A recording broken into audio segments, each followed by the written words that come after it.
You know what I mean? I believe that God left certain drugs growing naturally upon our planet to help speed up and facilitate our evolution. Okay, not the most popular idea ever expressed. Either that or you're real high and agreeing with me in the only way you can right now.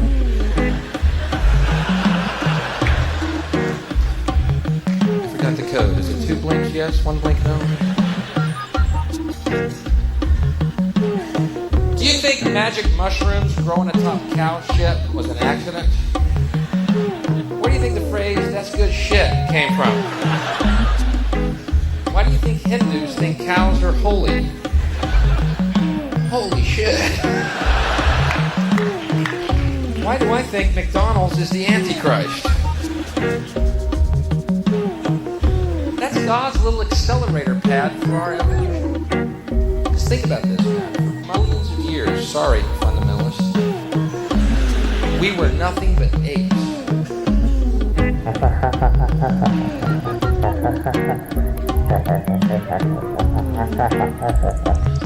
Probably too stupid to catch a cow.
I think we can go to the moon.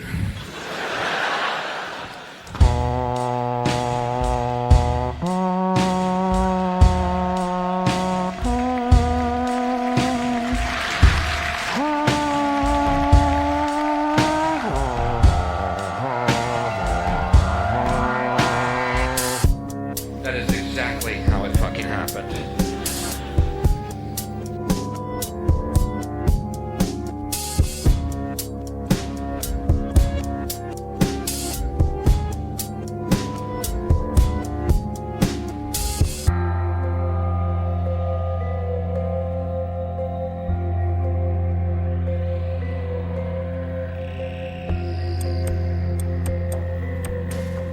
The great mystery of natural life on this planet is ourselves. We stand out in the natural order of things as something completely unique, unexpected, unpredictable. You could not calculate forward from the pinnacle of the age of mammals to a world such as we have today, a world of enormous cities, globally dispersed, linked instantly by electronic media, a world of art, warfare, neurosis, vision, religious yearning, hope, despair. All of these things are the unique contribution made to reality, existence, if you will, by the existence of the qualities in us which we call humanness, which set us aside from the rest of organic existence.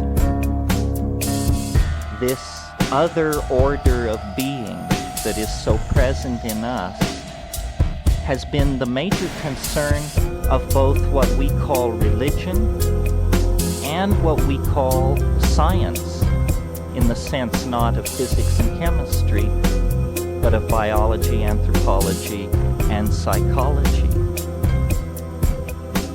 to account for the uniqueness of our species, and then the uniqueness that is present as a moment-to-moment fact in each one of us.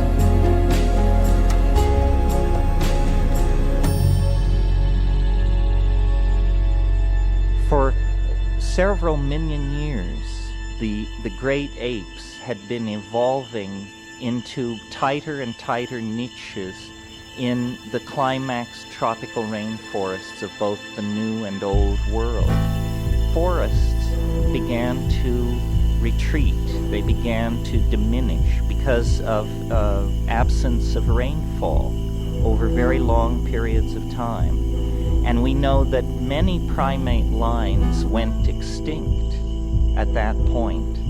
But one primate line, the anthropoid apes, were able to evolve a new lifestyle in the grasslands, which were evolving as the forests retreated.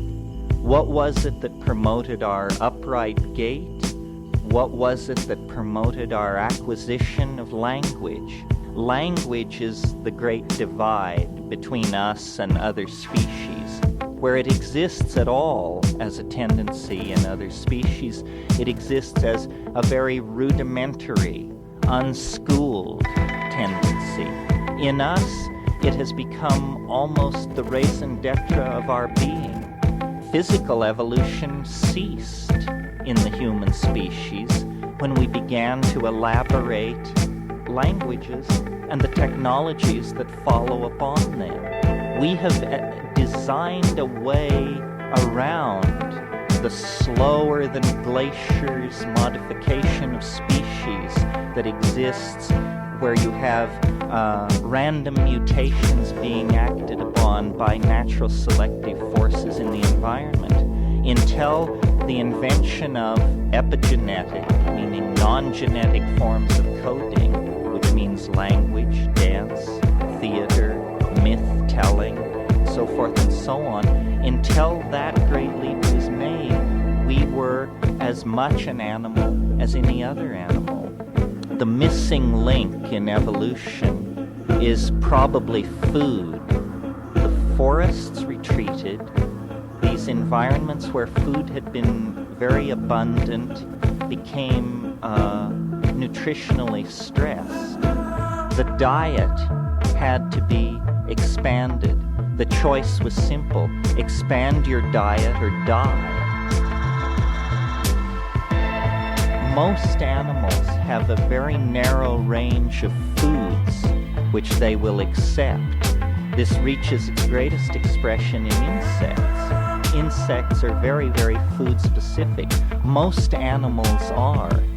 You would think that it would be a better strategy to be able to eat a lot of things. There is a tendency to mitigate against animals with broad food tastes because they are exposed to so many mutagens, things which split chromosomes and damage genetic material. However, if you're faced with extinction, your back is already to the wall. You can see the Grim Reaper drawing near. So at that point, expanding diet becomes a perfectly credible strategy for survival. And this is what happened to these formerly arboreal apes, now descended onto the grasslands. They began to experiment with their diet. And in addition to the fruit that they had always eaten, they began to eat insects. They became carnivores. They began to evolve a hunting style. There was, however, a parallel evolutionary event going on to the primate evolution, and that was the evolution of various forms of large ungulate mammals, primitive cattle, gazelle-type animals, wildebeests, horned animals, hooved animals of all sorts. And many of these animals had a style of existence in which they congregated in herds. A consequence of large herds of ungulate mammals are plenty of manure, food that has passed through the double stomach of these kinds of animals is the favorite medium for certain kinds of mushrooms. Mushrooms which are called coprophilic or coprolitic, meaning dung-loving mushrooms, particularly Stropharia cubensis, which is the one that is pandemic. I have seen them in the Amazon the size of dinner plates. You can't miss this thing. It is the most astonishing object in the grassland environment. By design or destiny, the mushroom was placed directly in the path of the foraging proto-hominids. Aside from the fact that Stropharia cubensis contains psilocybin, it is delicious in the fresh form. Well, delicious is just a monkey's way of saying that it's good food. If you find something delicious, you will overrule almost all other signals coming off of it to chow down on it. The first consequence of allowing psilocybin into the diet of a foraging, hungry proto-hominid of that type is an increase in visual acuity.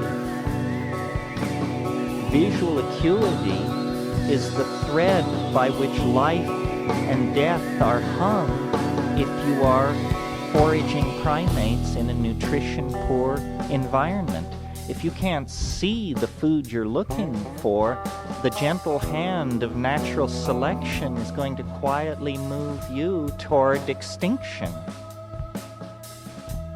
Those that were willing to accept psilocybin into their diet had a slightly enhanced probability of survival through enhanced supply of nutrition than those who didn't. This is the first level on which the use of psilocybin would tend to outbreed the population that was not accepting it into the diet.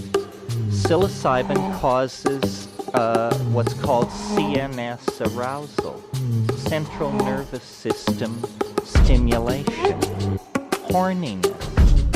In the dry parlance of primatology, we call this increased frequency of copulation, more offspring, and the offspring are being raised by parents who have already accepted the mushroom as an item of diet and will pass that habit on to their children.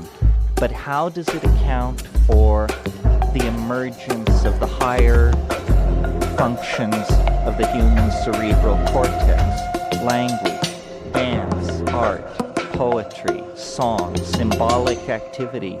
If we now go on and imagine that people enjoyed this arousal, this social ambiance that attended upon including this item in the diet, there surely would have been reckless souls among them who would have followed Dr. Leary's advice that when in doubt, double the dose. Don't eat a mushroom stem and see colors. Eat the whole bag and see God. Spontaneous glossolalia is a phenomenon of high-dose psilocybin use. Glossolalia is linguistic activity that seems to be not willed by the ego, but that is just simply an upwelling from the dynamics and architecture of the organism. This phenomenon occurs in most societies throughout the world, and most societies associate it with an indwelling of spirit, shamanism, in other words, magic, the ability to cast spells, the ability to weave story. It's all tied into language. But I would bet you that language existed a long time before meaning, because it is intrinsically some kind of neurological release of the organism, and there can be syntax in the absence of language.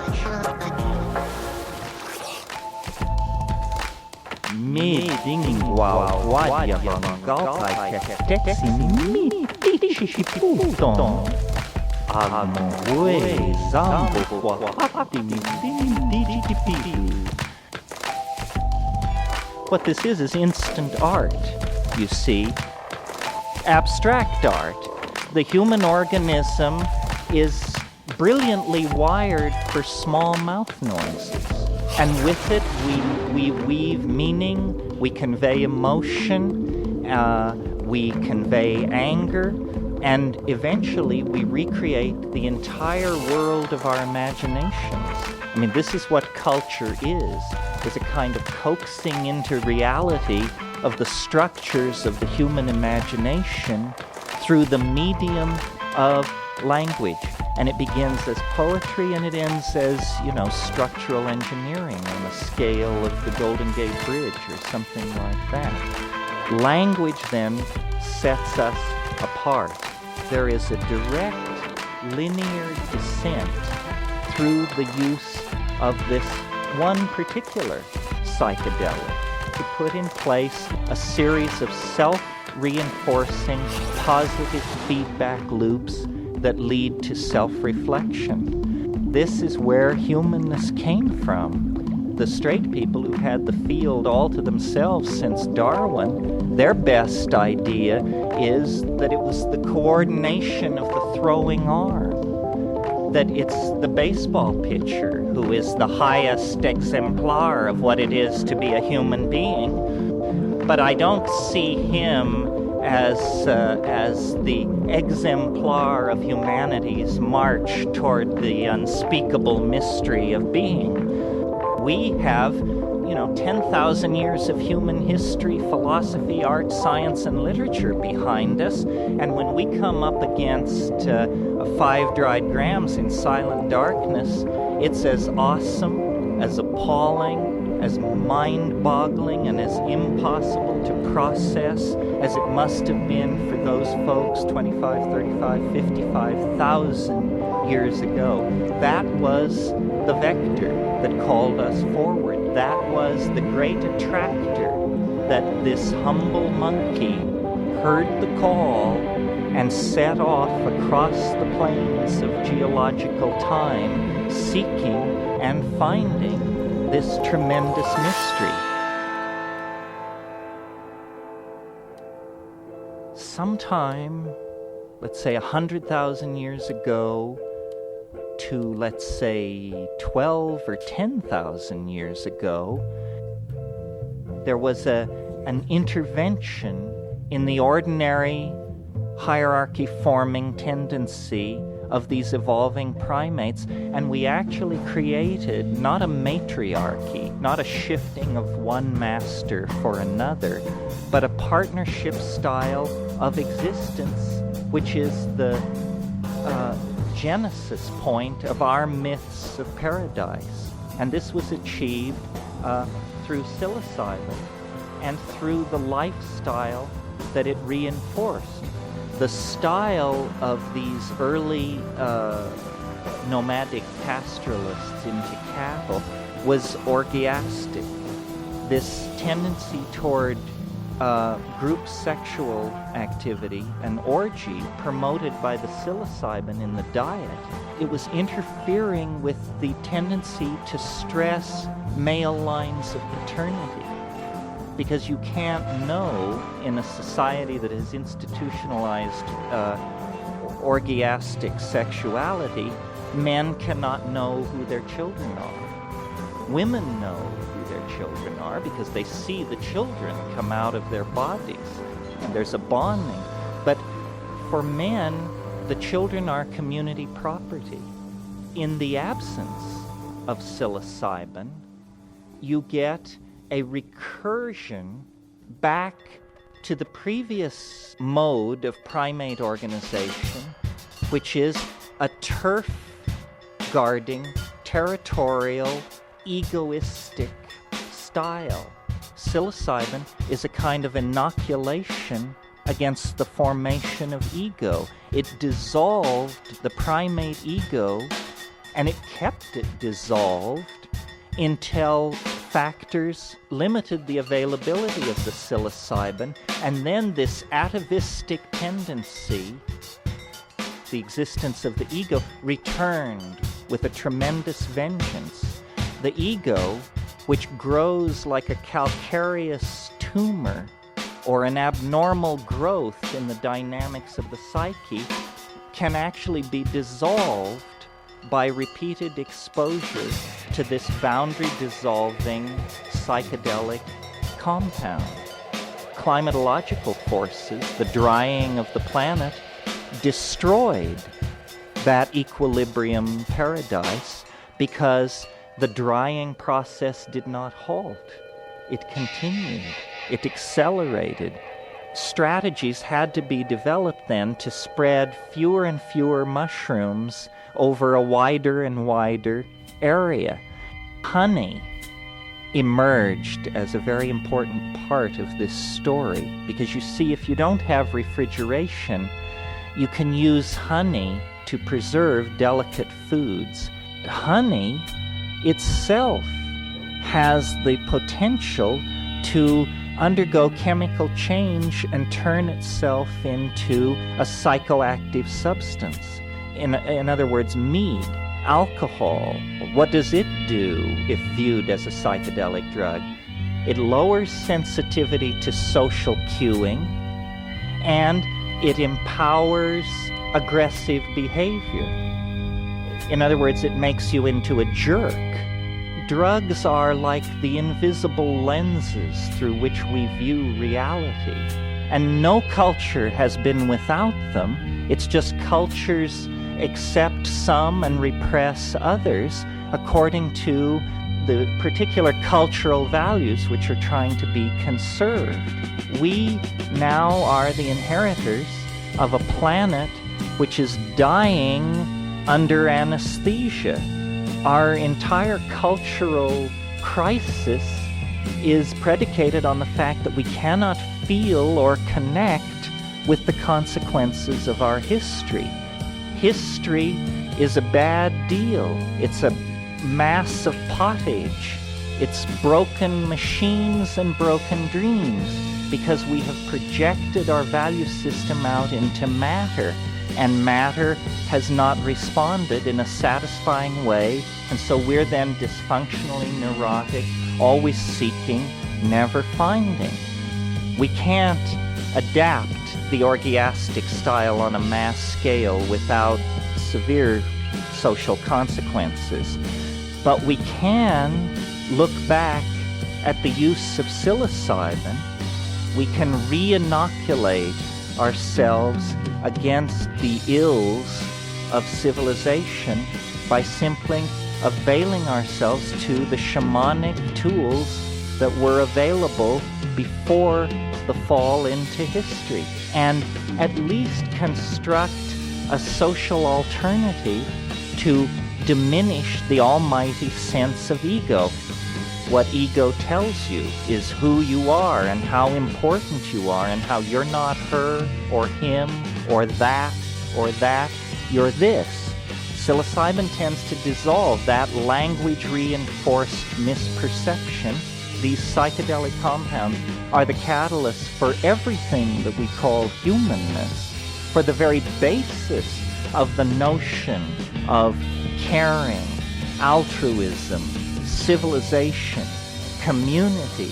If what lies behind these notions is a symbiotic relationship to psychedelic plants present in the environment, then the sooner we return to that mode, the sooner we can overcome the historical dysfunction that otherwise is a death sentence upon us. It's not simply a revisioning of anthropology or primatology or evolution. It is all those things, but more importantly, it's a revisioning of those concerns that then carries a political and social implication for the moment and for how we all lead our lives. I mean, we have to either create some fantastically brilliant forward escape out of the closing, grinding jaws of history, or we will be history.